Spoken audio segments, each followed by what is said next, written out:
Good morning, students. Today we will continue our lesson, The Sound of Music, Part 2. Bismillah Khan. The sound of the Shehnai began to be considered auspicious.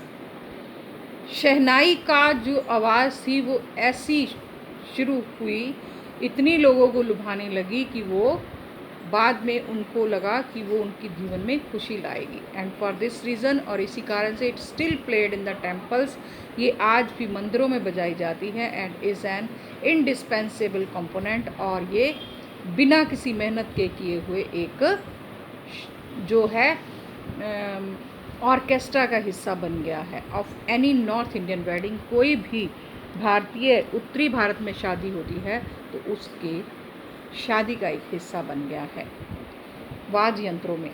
In the past the shehnai was part of नौबत। प्राचीन काल में शहनाई जो थी वो नौबत का एक हिस्सा था और traditional resemble of 9 instruments found at royal courts. कहते ये नौबत क्या था कि जो राज दरबार होते थे वहाँ पर जो 9 रतन बोले जाते थे, जो वहाँ पर 9 साज बजाए जाते थे, उनमें से वो एक थी। Till recently it was use only in temples and weddings, और अब तक ये जो है मंदिरों और शादियों में बजाई जाती है। The credit for bringing this instrument on to classical stage goes to Ustad Bismillah Khan. कहते हैं कि इस शहनाई यानी शहनाई को या इस वाद्य यंत्र को क्लासिकल स्टेज पर लाने का सारा श्रेय किसको जाता है? उस्ताद बिस्मिल्लाह खान को।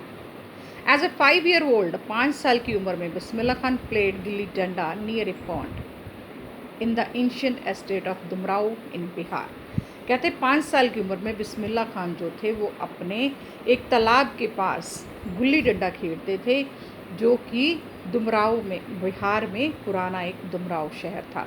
ही would regularly go to the nearby Bihari ji temple to sing the Bhojpuri Chaita.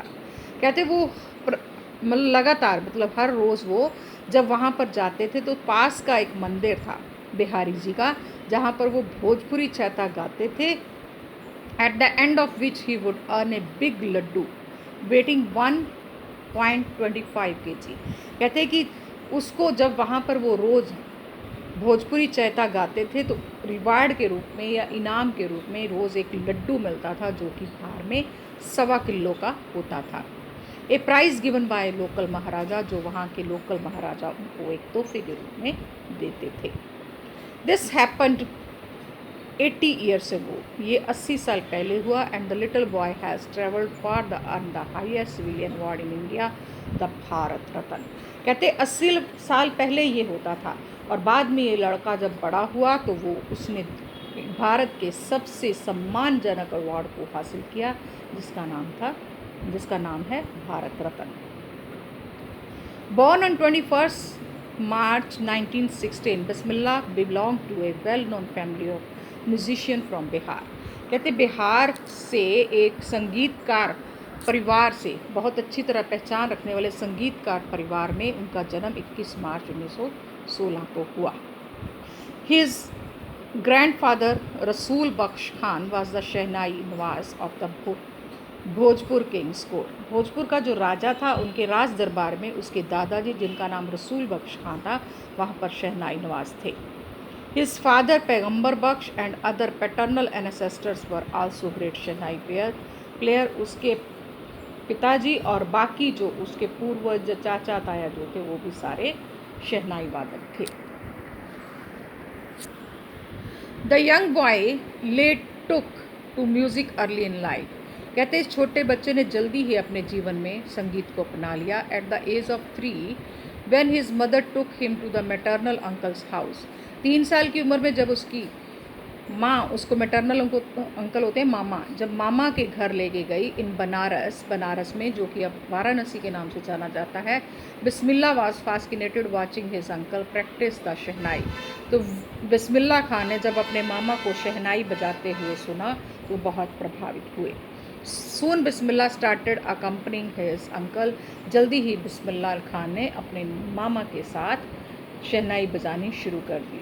Ali Bakhsh to the Vishnu temple of Banaras where Bakhsh was employed to play the shehnai. कहते अली बख्श जिसका नाम था उसके मामा का, वो पास के एक विष्णु मंदिर में बनारस में शहनाई बजाते थे। Ali Bakhsh would play the shehnai and Bismillah would sit captivated for hours on end. कहते अली बख्श वहाँ पे बैठकर शहनाई बजाते थे और बिस्मिल्लाह खान उनके पास घंटों बैठकर देखते रहते। स्लोली धीरे he started getting lessons in playing the instrument. धीरे धीरे उन्होंने इस इंस्ट्रूमेंट को सीखना शुरू कर दिया। एंड वुड सिट प्रैक्टिसिंग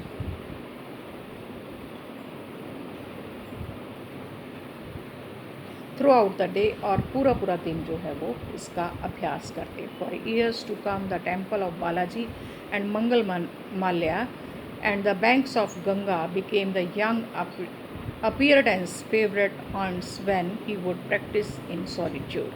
कहते कि इस तरह से सालों तक वहाँ पर उस मंदिर में, बालाजी और मंगल माल्या के मंदिर में, गंगा के किनारे पर जब वो इतने सालों तक प्रैक्टिस करते गए तो इस नौजवान का जो सबसे पसंदीदा जगह बन गई जहाँ पर वो अकेले बैठकर अभ्यास करते थे।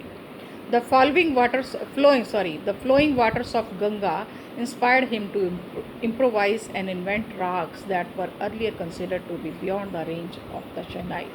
कहते कि गंगा का पवित्र पानी जब बहता था तो उसकी आवाज़ से उसने प्रभावित हुए और उनसे उनको नए राग जो है बनाने को मिला और सीखने को मिला, जो बाद में जाकर उन्होंने शहनाई के लिए अपनाए। Thank you.